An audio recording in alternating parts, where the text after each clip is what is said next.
السلام عليكم ورحمة الله وبركاته. أعزائي شرحات بلاد سات في كل مكان، يا رب تكونوا بخير وسعادة دايما يا رب.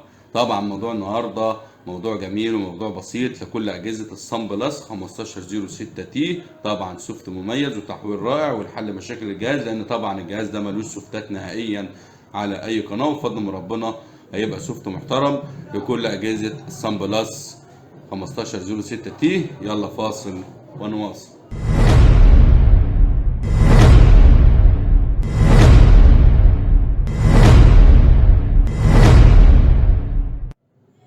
بسم الله الرحمن الرحيم، توكلنا على الله. اول حاجه نصلي على النبي عليه افضل الصلاه والسلام. تاني حاجه ما ننساش نعمل اعجاب للفيديو، اشتراك للقناه، تفعيل زر الجرس لكي يصل كل ما هو جديد في عالم الرسيفرات. طبعا جهازنا النهارده جالاكسي 3000 4 جي اتش دي. طبعا الجهاز ده يا جماعه 4 ميجا، الجهاز زي ما حضراتكم شايفين بدون واي فاي داخلي. طبعا المعالج ده قديم جدا، وفي واحد يقول لي اشمعنى يعني اجهزه الفانيلا يعني والفونكس مهتم بيهم، لان طبعا الاجهزه دي عزيزه عليا جدا. طبعا السوفت اللي هقدمه لك النهارده فقط وحصري وبفضل من ربنا مش موجوده الا على قناه شروحات بلال سات، فطبعا هيبقى سوفت مميز وحاجه جميله وهيضيف لك حاجات كتير وهيحل لك مشاكل الجهاز. يلا نوصل الجهاز ونتعرف على الجهاز مع بعض ونعرف ايه هو الاصدار قبل ما ندي السوفت للجهاز. يلا نخش على الشاشه. بسم الله الرحمن الرحيم، توكلنا على الله. طبعا وصلنا الكهرباء، وصلنا وصف الاتش دي، كل حاجه. عايزك تركز معايا كويس عشان الاجهزه دي زي ما حضراتكم عارفين لازم تبعت لي سوفت الجهاز عشان اعدله لك، عشان خاطر الجهاز يقبل السوفت. طبعا هتبقى سلسله تحويلات او سلسله سوفتات للمعالج 1506 تي. ويلا بقى اول حاجه نقرب الكاميرا على الشاشه عشان نشرح معاكم. زي ما حضراتكم شايفين هنخش اول حاجه لسه الجهاز على وضعه الاصلي. طبعا اول حاجه هننزل على زي ما عودناكم، هننزل على الاعدادات وهننزل على اصدار عشان نعرف معالج الريسيفر. وزي ما حضراتكم شايفين اتش اس بي 06 تي 1 اس 4 يعني 1506 تي 4 ميجا صن بلس، يحمل سيرفر فونكس او فانيلا يعني من اجهزه ال ام. وعايزكم تتأنوا في الشرح عشان ما حدش يغلط. وطبعا زي ما حضراتكم قلنا اي حد يخش على جهازه ويلاقي نفس الصوره اللي قدامه ديت عنده اصدار الاتش دبليو. يا جماعه بالله عليكم ركزوا معايا عشان احنا بنتعب والله، بقالي فتره ما عملتش سوفتات، كان عنده ظروف، ولكن عايزكم تركزوا عشان خاطر ما حدش يغلط في اي حاجه.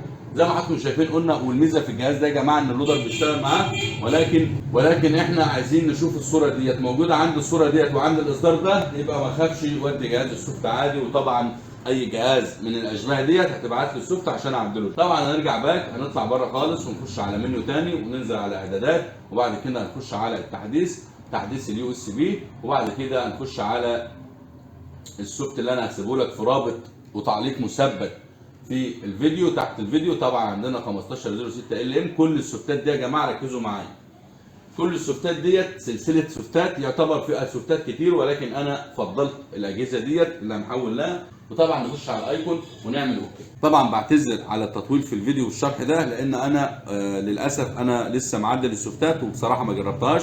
انا بجرب كله قدامكم زيكم دلوقتي، انا بجرب قدامكم، ولكن طبعا الحمد لله انا واثق ان السوفتات الجهاز هياخدها عادي مفيش فيها اي مشكله. والميزه يا جماعه ان الجهاز ده اللودر شغال معاه، فما تقلقش خالص تمام. بس احنا عايزين برضو نتاكد. خش على الاصدار، شوف الاصدار بتاع جهازك نفس الاصدار بتاع الجهاز ده، ابعت لي السوفت على الماسنجر، هعدل لك السوفت وابعته لك عشان خاطر انتوا عارفين اجهزه ال ام عامه لازم تبعت لي السوفت عشان اعدله، لان السوفت ما بيشتغلش على كل الاجهزه زي ال 1506 تي في والاتش في الداكي تمام.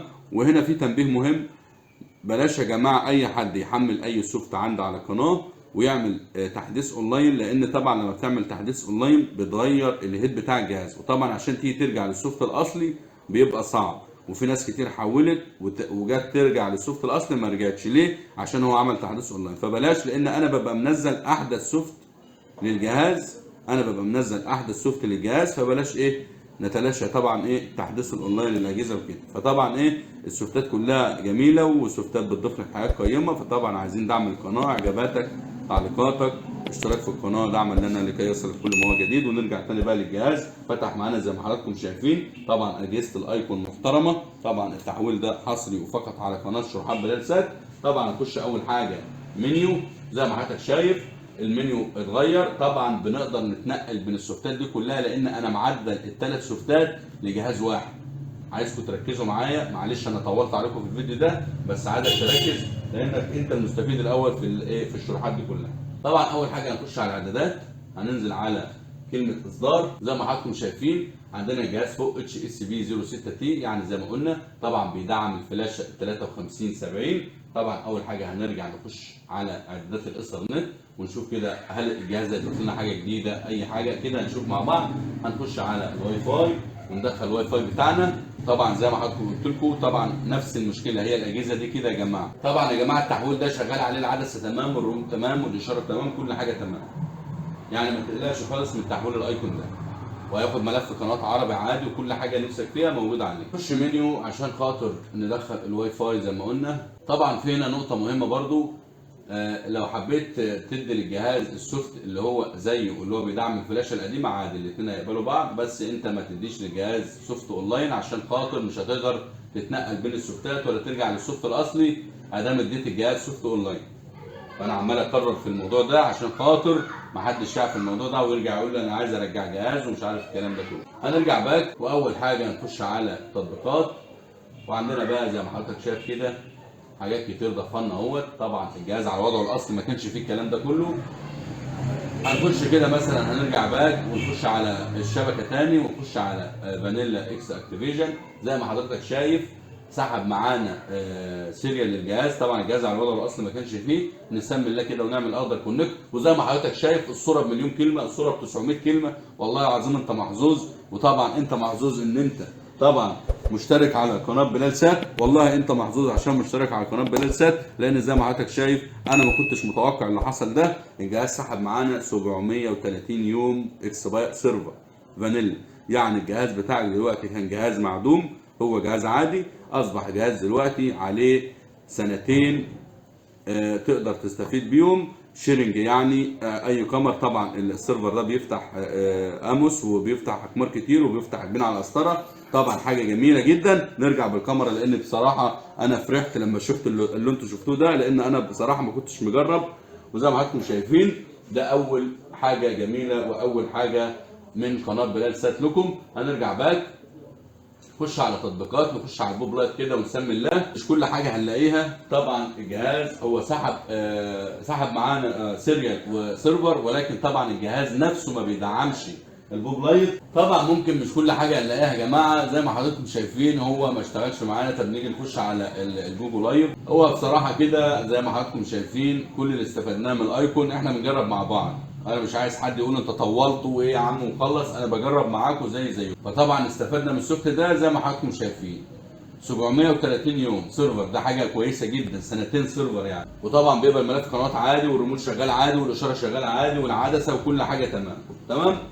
هنخش منيو تمام ونرجع بقى للسوفت بتاعنا. طبعا اللي عايز يدعم الفلاشه اللي هي القديمه اللي هي الجديده هيجي له السوفت الثاني. انا هسيب لكم السوفتين مع بعض. يبقى ده الايكون. هنخش منيو يا جماعه وننزل ندي للجهاز السوفت اللي قلنا عليه. هنخش على اعدادات وهنرجع تاني على كلمه تحديث تمام. هنخش على طبعا لو جربنا تحديث الشبكه هو اخر سوفت بيتهيألي كان نازل له اللي هو عليه. هو ده اخر سوفت على الجهاز تمام. فهنرجع باك نخش على تحديث اليو اس بي. طبعا يا جماعه انا بعتذر، طبعا احنا ادينا السوفت ده، طبعا احنا مش هنجرب سوفت اونلاين.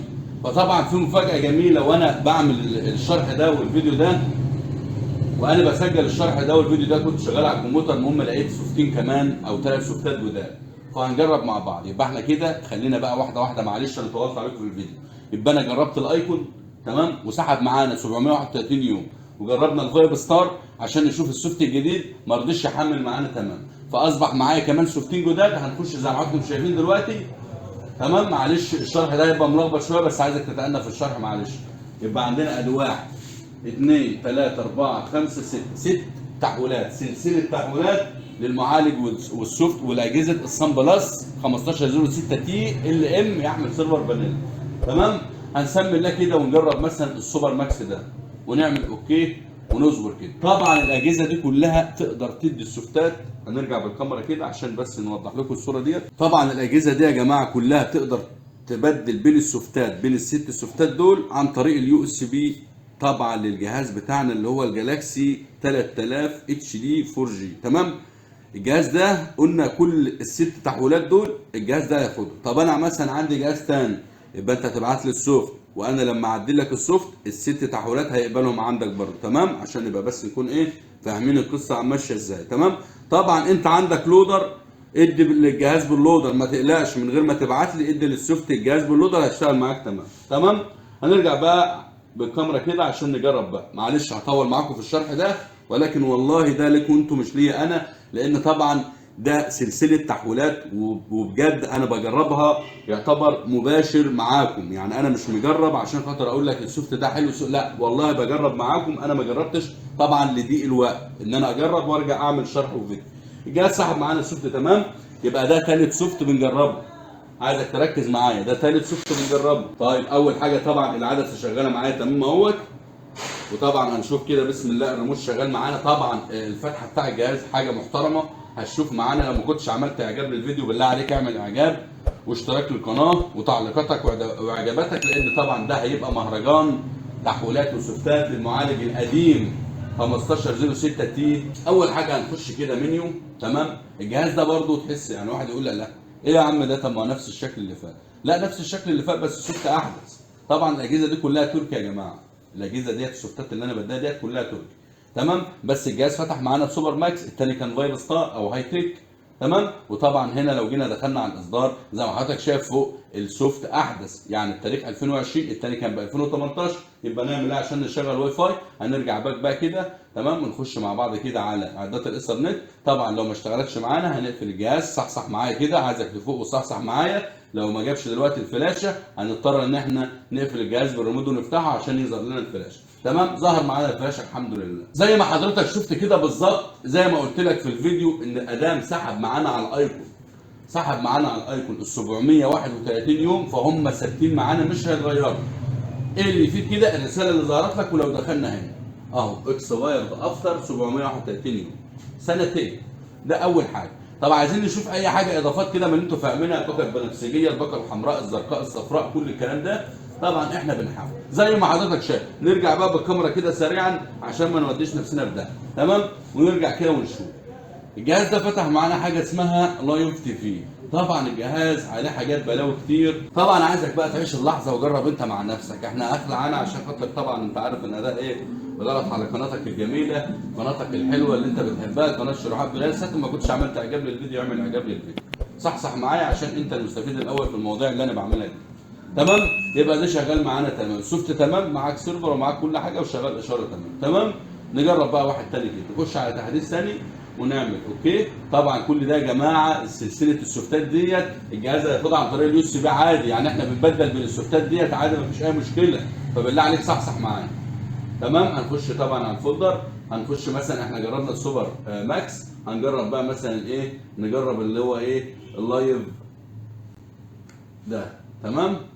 ونرجع بالكاميرا تاني نتكلم معاكم عبال ما الجهاز يحمل. طبعا كده كده راجع طبعا بالكاميرا لما مؤاخذه ما خدتش بالي. الجهاز بيحمل معانا اهو يا جماعه. تمام. طبعا يا جماعه عايزين نتأنى في الشرح. القناه عليها سوفتات جميله، سوفتات كتير. طبعا اول فيديو اطول فيه لان بصراحه بجد زي ما قلت لكم، معلش انا بعيد الكلام كتير تاني بس معلش.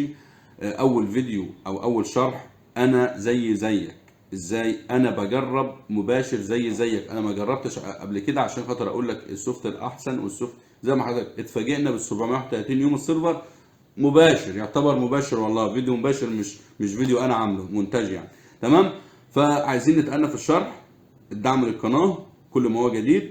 الظروف بس تروق شويه ان شاء الله باذن الله هتلاقينا راجع بقوه، سوفتات جديده وكل حاجه. ولكن انا بفضل من ربنا سايب لك القناه مليانه سوفتات لكل المعالجات وكلها سوفتات شغاله وانا بتابع عليها. تمام. وطبعا بعتذر للناس اللي انا بطول في الرد على التعليقات، لكن ده بيبقى غصب عني. ونرجع تاني للسوفت عشان نشوف الجهاز حمل معانا تمام اهوت، شغال معانا تمام السوفت ده. هو ايه شغله السوفتات التركيه معانا؟ هي كلها خلفيات ولا ايه؟ انا حاسس ان هو نفس السوفت الثاني ولا ايه؟ ولكن اقول لك على حاجه، السوفت ده شكله غريب شويه زي ما حضرتك شايف كده. ما نعرفش ايه اللغه اللي ظاهره ديت، ولكن هو اتغير معانا. طبعا السوفت طبعا تركي، ولكن طبعا المنيو متغير وكل حاجه زي ما انت شايف. هنخش بقى على ايه؟ هنخش على كده على الاصدار. وزي ما حضرتك شايف 1506 تي بيدعم الفلاشه القديمه. كل السوفتات اللي بنزلها ديت مدعمه السوفتات القديمه. واحد هيقول لي طب انت ايه اللي ضافه هنا؟ والله انا بصراحه اللي شايف اللي ضافه الاكستريم. اللي ضافه معانا الاكستريم. تمام. واحد يقول لي طب السوفت ده ضاف، السوفت ده ضاف، السيرفر معاك هيبقى شغال معاك تمام، وضاف لك اكستريم. لو معاك سيرفر اكستريم بتحطه عليه عادي شغال تمام. يلا بقى عشان نخلص بقى في الموضوع ده نجرب السوفت الثاني. طبعا احنا جربنا ده، وده السوفت الرجوع تمام، وده سوفت الايكون للفلاشتين، الفلاشه القديمه والفلاشه الجديده تمام. وقلنا السوفت ده اللي هو السوفت مدعم اونلاين تمام. وده السوبر ماكس جربناه، وده السوفت القديم هنشيله عشان خاطر هنزلنا الاونلاين بتاعه اللي هو السوبر ماك، وهنجرب السوفت ده الاخير ونشوف هل هيضيف لنا ولا ايه، ونشوف الجديد. كل ده طبعا التعب والمجهود ده كله عشان خاطر حضرتك انت، مش عشان انا والله تمام. واحنا طبعا كلنا عايزين، انا عايز طبعا ان انا اوصل لاحلى حاجه في السوفتات، ان انا اقدر اقدم لك اجمل سوفت واحلى تحويل للمعالج 1506 تي يحمل سيرفر فانيلا او فينيكس ريموت ام. طبعا انا معاكم، بس الواحد تعب من كتر التجارب ومن كتر الكلام، فانا صابر لحد ما الجهاز يخلص السوفت. احنا اتكلمنا في كل. طبعا ده التحويل الخامس. زي ما حضراتكم شايفين الجهاز سحب معانا السوفت تمام بسم الله. زي ما حضراتكم شايفين الجهاز سحب السوفت، ولكن في مشكله طبعا الجهاز ما فتحش زي ما حضراتكم شايفين. يبقى احنا كده عندنا 4 تحويلات تمام. انا هرجع بقى بالكاميرا لان طبعا انا هرجعه عن طريق اللود. طبعا ده مش خطا مني، هو السوفت شبيه، ولكن ممكن يكون في اختلافات في الهيدر، في الرامات، في اي حاجه في الفلاشه. طبعا ده مش مشكله. طبعا انا يا جماعه بناء على التحويلات اللي انا شفتها ديت، واحد يقول لي طب انت ايه رايك، يعني انت ايه رايك انت من التحويلات ديت؟ انا زي ما قلت لكم انا اجمل تحويل شفته الايكون والسوبر ماكس. انت جرب براحتك تمام. من وجهه نظري يا جماعه جهازنا النهارده كان السان بلس 1506 تي فانيلا، طبعا فلاشه 4 ميجا بدون واي فاي داخلي زي ما حضراتكم شفتوه. حولناه كذا جهاز. انا من رايي الشخصي احنا هنرجع، انا من رايي الشخصي هنبقى على تحويل الايكون، لان الايكون بيدعم الفلاشتين والسوفت جديد، وطبعا ضاف لنا 730 يوم فانيلا طبعا، يبقى ده افضل سوفت. وطبعا هيبقى سريع، وطبعا هسيب لك ملف قنوات جديد، ولكن بيبقى فيه اختلاف بين الاي بي جي والمنيو، بيبقوا معكوسين عشان تبقى عارف. وطبعا زي ما قلنا مش عايزين ندي الجهاز سوفت اونلاين عشان خاطر ما يحصلش له مشكله، عشان تقدر ان انت ترجع لسوفتك الاخير عادي، السوفت الاصلي بتاع الجهاز. وطبعا ما نقلقش من الجهاز ده لانه ادام بيتعامل معاه اللودر ما نقلقش منه خالص. زي ما انتم شايفين طبعا بعد وصلت والنهايه والخاتمه خد سوفت. طبعا هو مش يعني هو قبله عادي، ولكن في مشكله، فطبعا ده عادي هرجعه تاني باللودر مش قصه. ولكن انا هرجع على سوفت الايكون. ويا رب تكونوا استمتعتم بالشرح واستفدتم من الشرح. ما تنساش تعمل اعجاب للفيديو، اشتراك للقناه، تفعيل زر الجرس لكي يصلك كل ما هو جديد. انتظرونا ان شاء الله قريبا في السوفت الجديد بتاع جي اكس 6605 اس، وفي سوفت كمان للصن بلس 2507 ال اللي هو الداكي بدون واي فاي داخلي. والسلام عليكم ورحمه الله وبركاته اعزائي الشرحاء بالله.